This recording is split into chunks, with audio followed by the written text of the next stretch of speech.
Welcome to Real World Peaceful Parenting, a podcast for parents that are tired of yelling, threatening, and punishing their kids.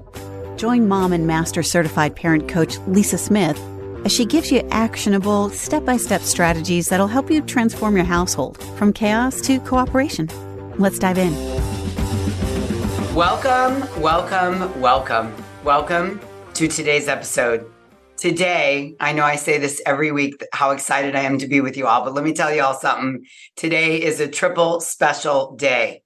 Today, I'm joined by a very important person in my life, Corinne Crabtree. Corinne is a fellow coach, a colleague, a mentor, a sister, and a very important person to me. She is someone that helped me love my body. And I asked her to join me today. First of all, let me say welcome, Corinne. Well, thank you. And I want to say you're special to me too. We have known each other for a long time now. I highly regard you. Like, I talk about you a lot. Whenever somebody asks me about parenting stuff, I'm like, you should listen to my friend Lisa's podcast.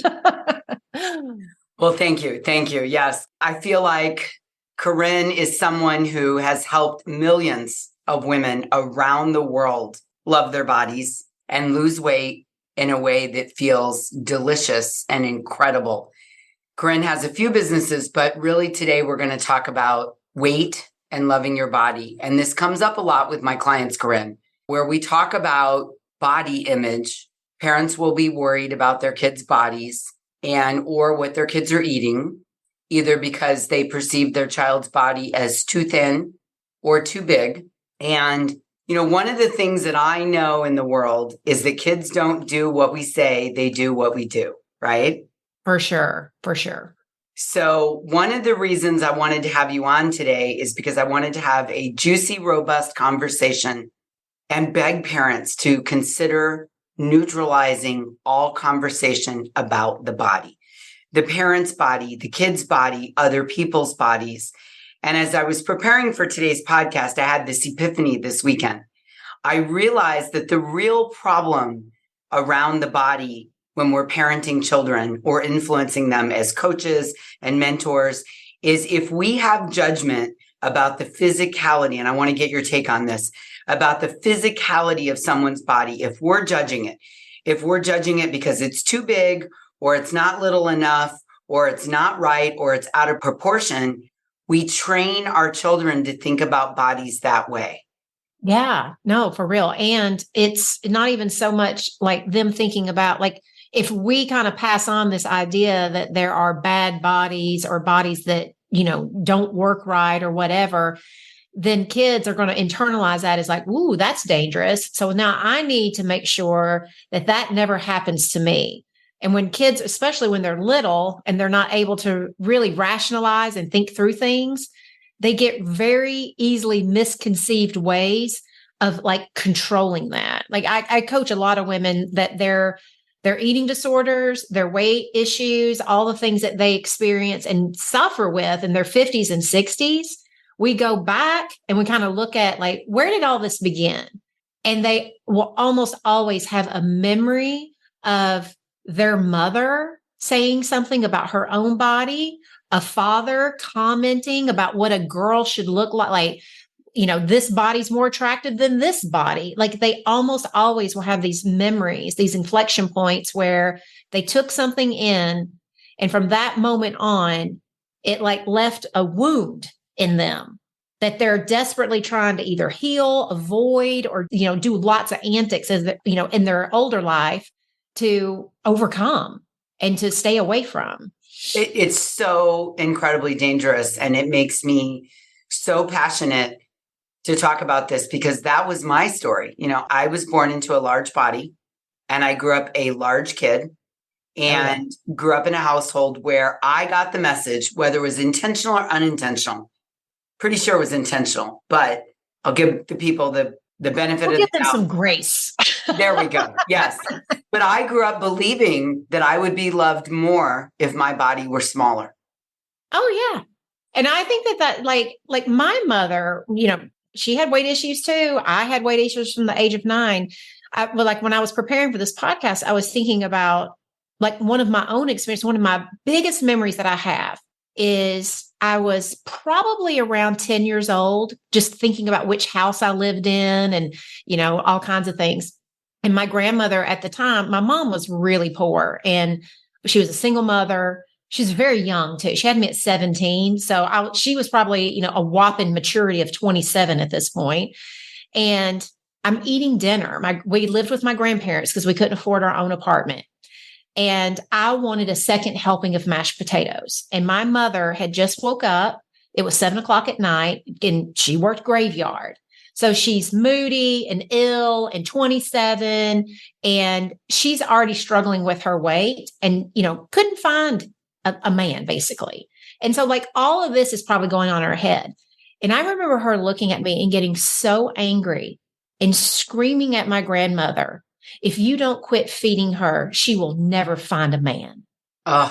And I as a child, I hear that and I'm like, oh my God. And then I feel so much shame for wanting to eat mashed potatoes, a second serving. I'm like suddenly super aware of my body. Now I had already been aware of my body before that, but as an adult, I'm 49 years old.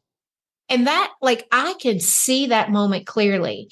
Now, as an adult, what I've done is I've gone back and I really have looked through the lens of that story. Mm-hmm. There's no way my mother was sitting there, rubbing her hands together, trying to figure out a way to work me for the rest of my life. She was just terrified that I would probably end up just like her. Yeah. And she was blaming a lot of it on her body and her weight because my daddy, who she married, made fun of people who were overweight. Women, especially, it is just in the water we swim around in. It is in the air that we breathe, that our body has to look a certain way in order to be loved, in order to be safe, in order to make enough money to support your family, to be worthy enough to go places and to wear have certain friends, clothes. To be invited to birthday parties, to be included in the in crowd. Yeah. I agree with you. I think parents really are trying to protect their children and they mean well. The problem is that it's rooted in diet culture, internal bias, fat phobia, projection, and listen to this, the pursuit of thin privilege. Oh, yeah. Right? Yeah. I mean, and it's what I've come to realize, much like you. I mean, I understand these people that raised me loved me, and they really thought they were helping me. The problem is, and I want every parent to hear this, hating the way you look is a learned behavior. Oh, yeah.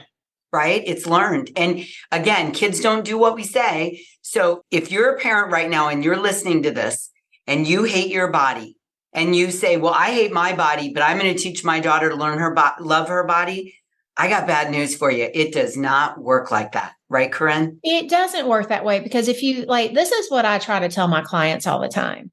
And I know you teach this, but kids don't really listen to what they hear. They do listen to some extent, but the majority of them, children, they're observational. They're watching the world and they're picking up cues on, it's almost like we're hypersensitive as children to body cues, to facial expressions and stuff. Because if you think about even as a baby, babies don't know how to communicate other than crying. So they rely on watching what's going on all the time to figure out what my next best steps are. If I'm going to walk, well, I'm going to watch these humans. Well, they all seem to be on two legs. Maybe I should be doing that, So it's not far-fetched to think that your 10-year-old and your 15-year-old is watching you squirm around uncomfortably in your clothes or sighing when you look in the mirror or avoiding mirrors. They know when it's like, well, mama seems to be in such a good mood at home, but the second we go out in public, she's moody, she's quiet, she's withdrawn. She's kids know that you never want to be in pictures. We have to think about these things. So it's one thing to tell your daughter, you're beautiful and you're all these things. But if you're sitting around and you are not expressing that your body is at least okay, they pick up on it. Totally. And you're leaving it up to their mind to create the story around why you're so upset. And so often, it's even if they're not picking up on some cue that it must be that mama's body is not okay, when you're in your head about your body, they may be picking up some cue that maybe I'm not okay. Maybe Totally. I'm doing something. And When you know what else, it's our Corinne? head drama. Yes. Let's take that a step further. Let's say that a girl figures out that her mother doesn't like her body. And people say to the young girl, oh, you look just like your mama. The young girl then, studies show this, she projects then, well, if my mother doesn't like her body, one day my body's going to look like that. I'm doomed. I have 50% of her genetics. I'm doomed to look like that. So they either start sabotaging, this is the message that I'm desperate for every parent to hear. Children not liking their bodies, whether their bodies are big or little, is not innate. It's not inherited. It is a learned behavior. It really is. I mean, if the best way to know it is to look at a 2 or 3-year-old, like my niece, she was the chubbiest baby that was ever born. She had dimples where dimples barely on top of dimples. Yes, I remember. Oh my God, she was a blowout diaper kid. And my brother saying, just getting it out of the rolls is like an impossible task these days. And she just thought she would wear her princess clothes and she had her princess shoes at the age of 2 and 3. And if it was really if body shame was just something we're born with or whatever, then we would feel it from a young age. We are taught to feel shame about our bodies. Totally. And at some point as women, we have to just decide, when is the generational curse is going to end? At which generation do we end it? I tell our clients, and you hear me say this all the time, at some point we have to just take responsibility to change the future generations. We may still have to suffer some and we have to really work hard at it and stuff. But I hope that every time I work on any crappy thought that I have about myself and every little thing that I think about my body or anybody else's body, that the work that I'm doing that's so super uncomfortable, that a generation or 2 from now, that just won't be a thing. That would be amazing. Oh, I hope I live to see it. Me too. Let's talk about this. Having said everything we've said, I think you'll agree with me. And I really want to get your take on this. If the listener takes nothing away from today's podcast, please take this away. All you have to do to be part of that change that Corinne just beautifully illustrated for us, all you have to do is just stop verbalizing judgment of bodies. Yeah. I mean, it's that simple. Yeah. For everyone. And I think that in order to stop, I think the first step has to be, you just have to listen to yourself. It is a little painful to start listening to the way that you think about you, the way you think about other bodies, the way that you express things and what you say. But before you change and stop, get a really good grasp of what's going on inside your head and that comes out of your mouth, and start listening for it. And then this is the other, I think, key piece, Lisa, is women, when they usually turn the volume up of what they're thinking about their body and stuff, it creates so much shame. It's bad enough that we have terrible thoughts about ourselves. And we may even be saying some stuff, unconsciously and, it feels like without our permission at times. But then we layer a layer of thinking on top of it. It's oh my God, I hear all this. I must be broken. I'm a bad person. Something's wrong with me. And this is what I want to tell every one of your listeners. There's nothing wrong with you. If you just go to Kroger or wherever what do y'all got? Ralph's out there? Fries. Yeah, fries, right. Publix, just surf the magazine aisle for a hot second. And you will see how glamorized weight loss is. And I'm in the weight loss business, but I really want to help women change their relationships with themselves and food in order to be able to have a longer, healthier life. But I want you to just look at it. And then I want you to watch TV. And I want you to just scroll your social. It is everywhere you look. So there is nothing wrong with you because you have all of these thoughts and stuff. what we want to do is not shame ourselves for what we think and believe and not judge ourselves for it. We want to say, like, I am so glad I know this now because I would like to change it for my own sake and for the sake of generations of women and young girls to come.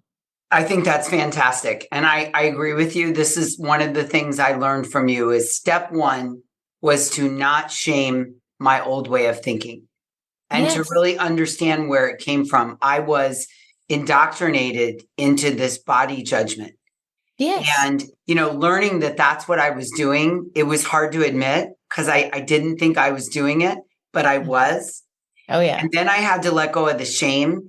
And then I had to really separate worth from presentation, right? Thin people are not worth more. Thinner bodies are not worth more than bigger bodies. And just really sitting down and working through all of this inside one's head so that you can model this for your children can be really one of the greatest gifts you can give them. For sure. Because so much of like our body is genetic. My doctor, he does such a good job of saying this. I just went and got my physical about a week ago. And he gives me the speech every year because he likes to ask, like, do you smoke? Do you drink? Like he's like taking the intake and everything. And he says, I'm so proud of you because the hardest part of my job is when somebody walks in and we have a lot of lifestyle things that we have to work on. And he always says, you are doing all the things you need that you are in your control. And he's like, there is a lot of your health. And I believe this is the same about our body. There's a lot of things about our health and our body that we can control. And then there's the genetic side. And he's like, we're not going to hate on the genetic side, but we're going to monitor. And your lifestyle stuff could influence it. But we're also not going to hate on the part that we just can't escape. Mm-hmm. And I think the same thing goes with the body. I remember my mom. I'm really not trying to throw my mother under the bus here. I know you love your mama. I adore my mother, like to no end. But like she grew up in the 70s and 80s. And then she's trying to parent a young girl who had weight issues in the 80s, like when that was not a good thing at all. And I remember her one day saying to me, you'll just always have big legs. We all got big legs on both sides of the family. And she talked about my Aunt Becky, and then she talked about her and all these other things. And that stuck with me my entire life. And you know me, the one area that I work on the most when it comes to my body is I'm always super sensitive about my dang legs. And so I've been really working on I just have to give up the dream that my legs will ever look different. I've done everything within my control. I have lost weight. I lotion the toot out of them. I drink all the water. You tried the fat blaster. I do everything. Like I've done everything that's in my control, like my doctor said. And at some point, genetics just play a part. And we're not going to hate on genetics at this point. And I just decided I didn't want to spend the rest of my life. I didn't want, at the end of the day, my tombstone read, she had a great life, but always hated her legs. Yeah. And that was pretty much the story. I just kept writing every day. Yeah. Well, it's funny, Corinne, because I'm sure when people look at you, you're so beautiful and so well put together. No one's looking at your legs but you. I mean, first of all, I think you have fabulous legs, but, we do tend to focus on one area. I'm that way with my stomach. I love my body. My size is amazing. I've lost weight, but my stomach is not flat. And I feel the same way about my stomach as you feel about your legs. But life's too short to worry about my stomach. I've got so many other great things going on in my life. Yeah. And that is such a great point that you make, because one of the things that I do try to talk about when it comes to body image is we're not asking women to just love everything about themselves. And for most of us, because of the way society is and stuff, that is such a big ask. And when we make a big ask and we can't get there, we tend to just go back to just self-loathing and it's bad and how we've always thought. And what I've been really trying to tell people is one of the most compassionate things we can do for ourselves is admit there are parts of me I don't like, but they're not the whole story. And what I see most often that happens in body image stuff is the parts of you don't like about your body, whether that just is your weight, whether it's, for me, it's loose skin and scars from years of being overweight, whatever that is, it becomes the whole story. It becomes the only part of the story we ever tell. And we never give ourselves this opportunity to see the bigger picture of life. So I always like to tell myself, it is okay if you don't like this, but we're not going to spend our entire life focused on it. It's not going to define the day anymore. It's not going to be the only part of your body image anymore. There are other things. And I train myself. This part is just my legs. I have really gotten to an acceptance point where it's like, these are just my legs. I never sit and think like, they're beautiful when they have got scars ripping up and down them, lumpy parts and all this other stuff. It's still, after years of work, it is a big leap, but it feels so refreshing to be able to say like, you know what, those are my legs. And this is what we're doing today. And like thinking about the totality of my life, the other areas, like I'm blessed with great hair. Like I tell my son all the time, you're so lucky you got your hair from me. And beautiful eyes and a nice voice and amazing arms. I mean, you're tall, you have nice shoulders there's so many things we could talk about other than your legs. Your legs are just boring, right? Yes. And that's what we want to do is we kind of just want to make those areas of our body that, like, I just encourage people all the time. Like, if you're so fixated on it, the first step isn't to go straight to love. The first step is to learn how to turn down the amount of thinking you're doing about it. Turn up thinking on other things in your life. And for some women, because I work with people who were like me, who have 100 pounds or more to lose. Like, I work with people of all sizes, but when you have a lot of weight to lose, it's very common to be like, there is not one part of my body I like. Mm. And I work with so many women who will legit tell me, I can't find a part of my body that I like at all.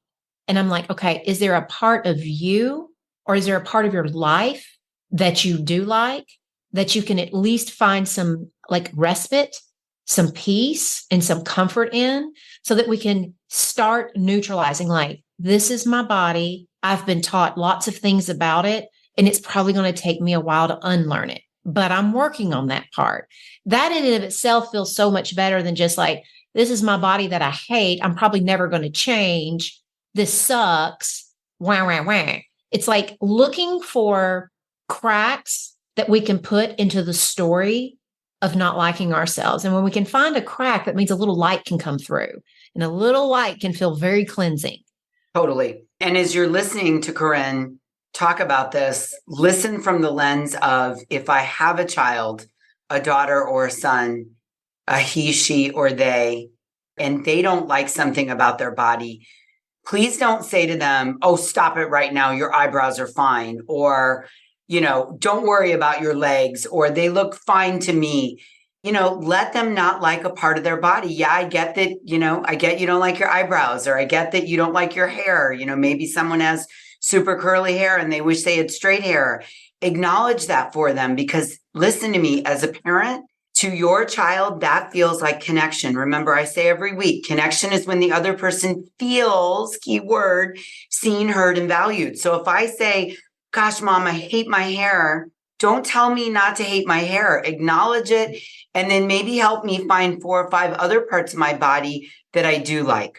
That is so important, because it's, not just with children, but even with yourself, trying to just slap a happy thought or a good thing on top of something you inherently believe is not good feels so dismissive. And I think that's really important with our children.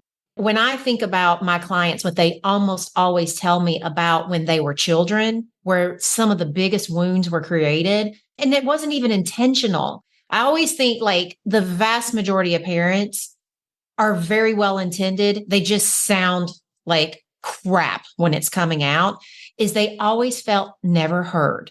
Like, I would try to tell my mom these things, or I would try to say these things, or, I would express my fears and stuff. And they're just like, oh, it's not a big deal, or, oh no, you're beautiful, or whatever. And like in their head, they're not hearing your words of affirmation. They're hearing, you're not listening. Listening goes a long way for children.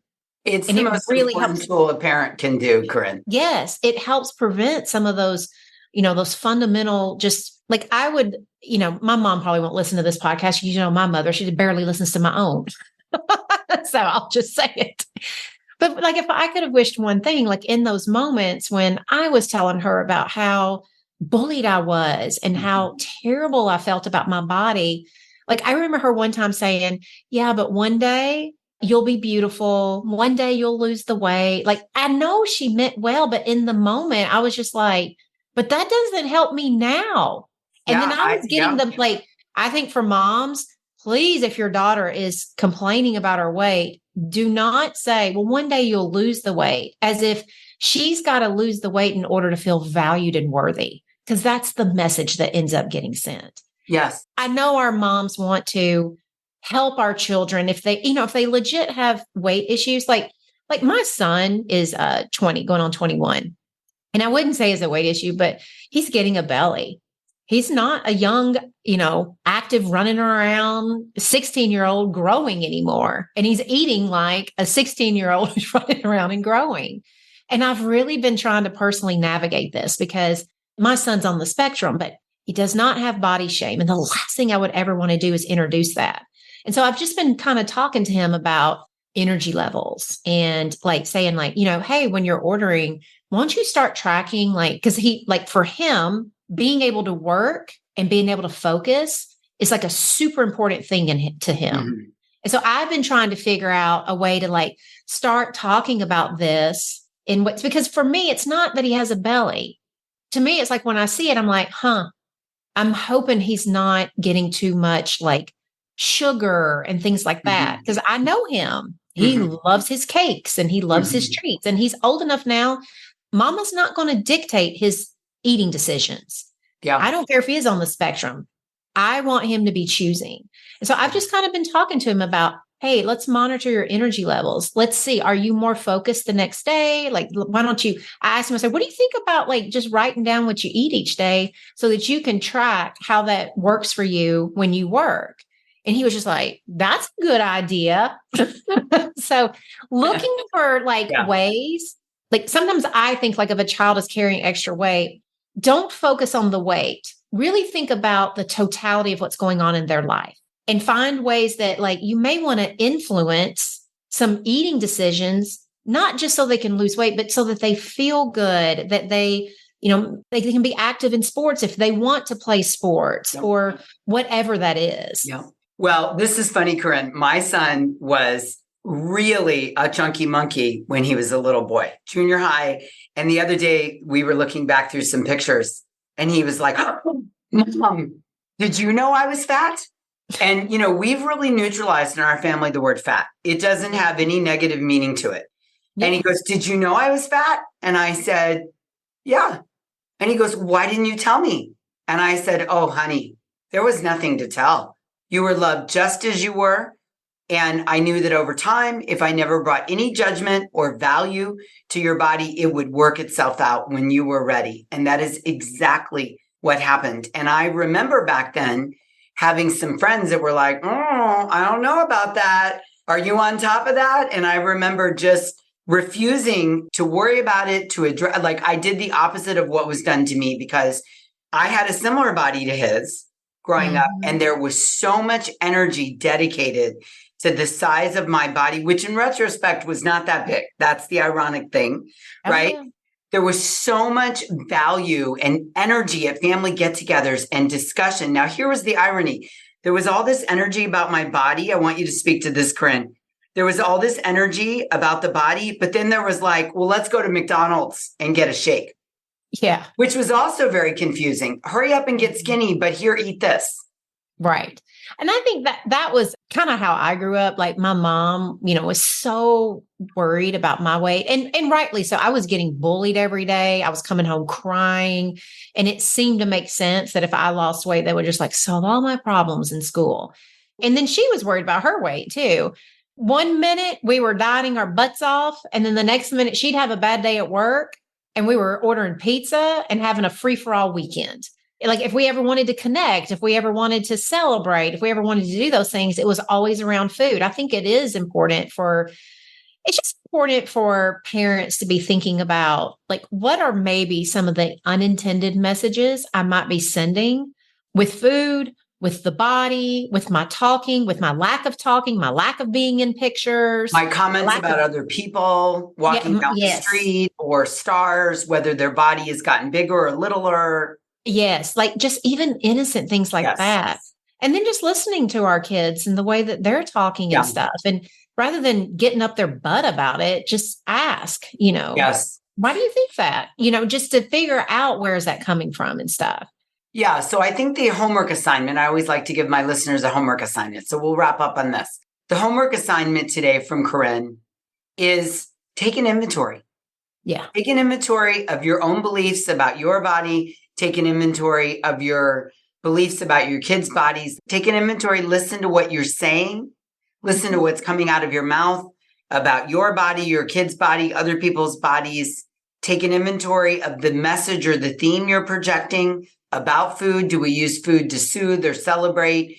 Take an inventory of, am I listening to my kid when they talk about their body, what they like and don't like? Can I show up, even if it's uncomfortable, and be present with them when they're talking about an uncomfortable topic like, I don't like my body, or I'm being bullied, or I'm worried.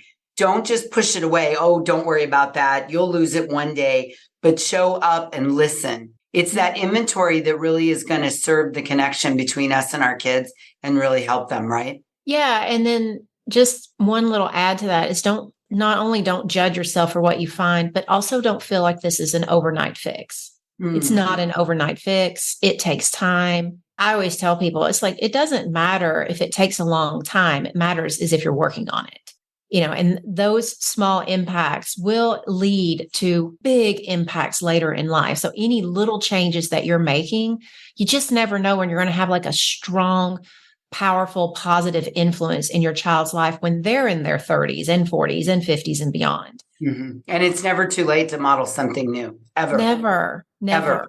So, Corinne, if someone likes what they're hearing, a woman, because Corinne works with women, if someone's listening, I'm sure there'll be many people listening right now that are like, wow, she speaks truth and I want to know more. Where can they go to learn more about loving their bodies and losing weight in a way that feels delicious? Where do they go to learn more about that?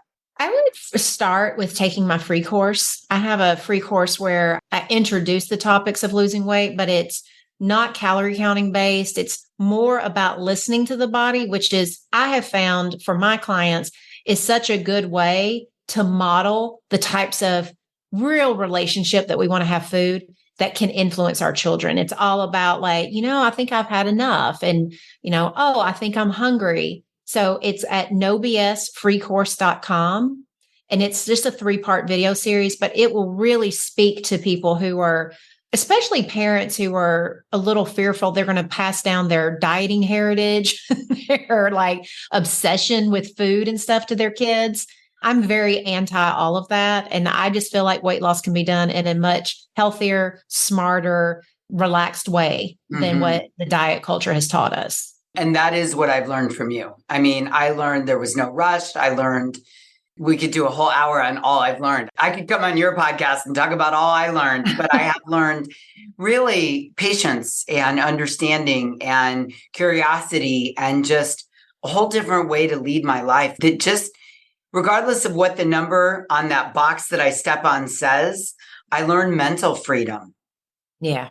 Yeah. And that's really what I want for women is, we just have so much. I just feel like sometimes we're carrying around a 40-pound weight behind us all the time about what do we look like? What are we eating? What are we eating next? Should I eat this? Is this good? Is this bad? Is this the wrong thing? Like, it's just time for women we are too freaking powerful, and we're made for so much more than obsessing about what goes in our mouth and what our bodies look like all the time. It's so true. I've given all that up, and the amount of free time I have is like, oh my goodness. I mean, it's just crazy, the mental load.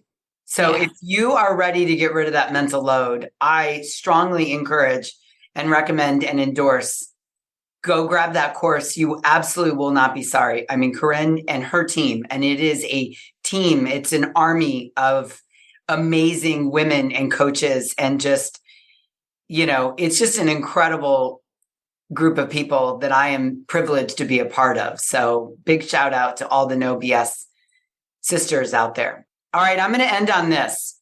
I love me some Mr. Rogers. Y'all know that. He says, knowing that we can be loved exactly as we are gives us all the best opportunity for growing into the healthiest people. Let me say it one more time, y'all. Knowing that we can be loved exactly as we are right now in this moment gives us all the best opportunity for growing into the healthiest of people. Thank you for having me. Corinne, it was a pleasure. All right, everybody, go forth and do your work, do your homework, do your inventory. And until we meet again, I'm wishing you peaceful parenting. Thank you so much for listening today. I want to personally invite you to head over to thepeacefulparent.com/welcome and sign up for my free Peaceful Parenting mini course. You'll find everything you need to get started on the path to peaceful parenting just waiting for you over there at www.thepeacefulparent.com/welcome. Can't wait for you to get started. Thanks for listening to Real World Peaceful Parenting. If you want more info on how you can transform your parenting, visit thepeacefulparent.com. See you soon.